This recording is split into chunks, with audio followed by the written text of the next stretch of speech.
आज हम third year का पहला वाला राग देखेंगे। रागों की बगिया में से एक फूल मैं चुन कर लाई हूँ आपके लिए, मालकोंस राग। आज उस मालकोंस राग का परिचय हम देखेंगे। राग मालकोंस भैरवी थाट से उत्पन्न होता है, माने उसका पिता भैरवी थाट है।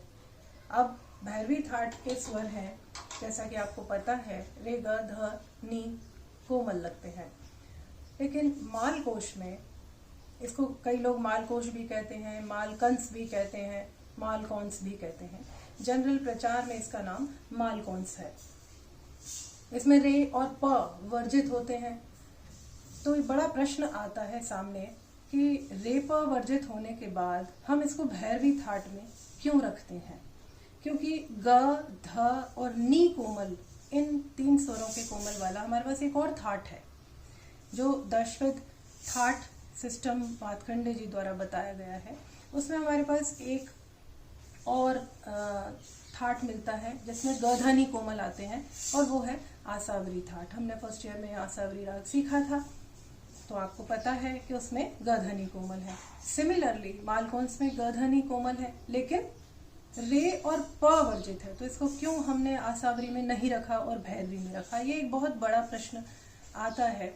और लेकिन हमारे यहाँ भातखंडे जी ने इसका बहुत ही अच्छा और सटीक जवाब दिया है कि क्योंकि ये इसका चलन जो है वो भैरवी के समान है, इसके जो स्वरों का लगाव है वो भैरवी के चलन के समान है। और इसमें कभी कभी जब उन्होंने इस राग को लिपिबद्ध किया था, इस राग को क्रमिक पुस्तक मालिका में इन्होंने जब उसकी रचना की थी, उसको स्वरलिपि में लिपिबद्ध किया था, नोटेशन किया था उसका, तब उन्होंने देखा कि गाते समय इसमें जो ऋषभ है कोमल, वो कभी कभी विवादी स्वर के नाते लग जाता है, और मालकोंस का स्वरूप वो निखर कर आता है जब वो भैरवी के चलन से चलता है। अब गधानी कोमल करके हम इसका आरोह और अवरोह एक बार देखते हैं। इसमें 5 स्वर है, रे और प वर्जित होने के कारण इसकी जाति औढ़व मानी गई है, क्योंकि इसमें 5 ही स्वर हैं। जैसा कि हमने जातियां पढ़ी थी कि जिन रागों में 5 स्वर होते हैं वो औढ़व जाति का राग कहलाता है। तो इसकी जाति औढ़व है, और इसको हम देखेंगे आरोह अवरोह और इसकी पकड़।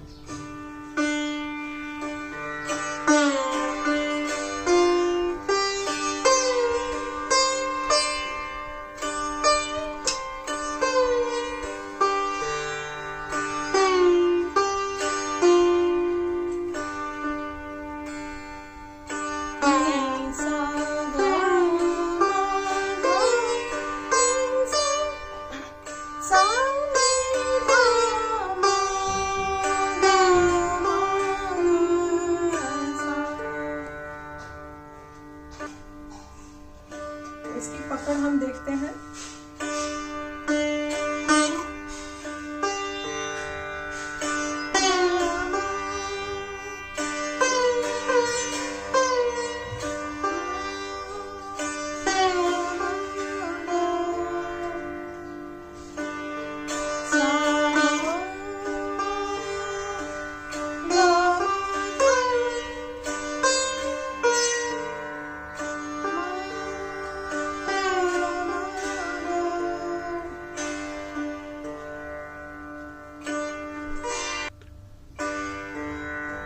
इसकी पकड़ देखने के बाद अब हम देखेंगे कि स्वर संगतियां, कौन सी ऐसी स्वर संगति है जिनकी वजह से ये राग अपना खिलावट करता है, इस राग का स्वरूप खिल कर आता है। एक सिंपल हम आरोह अवरोह पकड़ करते हैं तो उससे राग का बहुत ज्यादा स्वरूप हमें पता नहीं चलता है। अब आरोह अवरोह में हमने देखा था नी सा ग म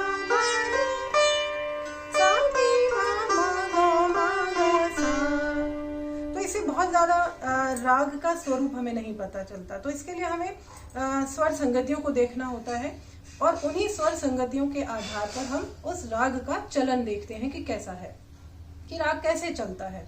उसका एक प्रकार होता है, एक तरीका होता है, एक पैटर्न होता है चलने का, कि वो राग किस प्रकार से चलेगा। तो हम इसकी स्वर संगतियों को देखेंगे।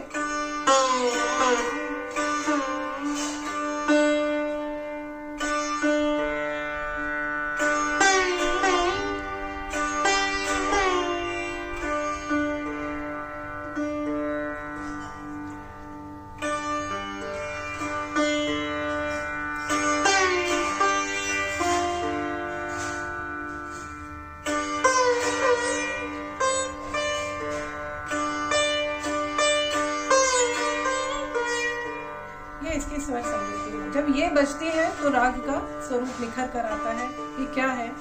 और हम आगे दूसरे पार्ट में देखेंगे कि किस तरीके से इस राग का चलन है, और हम इसका आलाप देखेंगे कि हम किस तरीके से इसका आलाप, इसकी बढ़त और बंदिश वगैरह हम करेंगे, तभी इसका चलन और क्लियर होगा।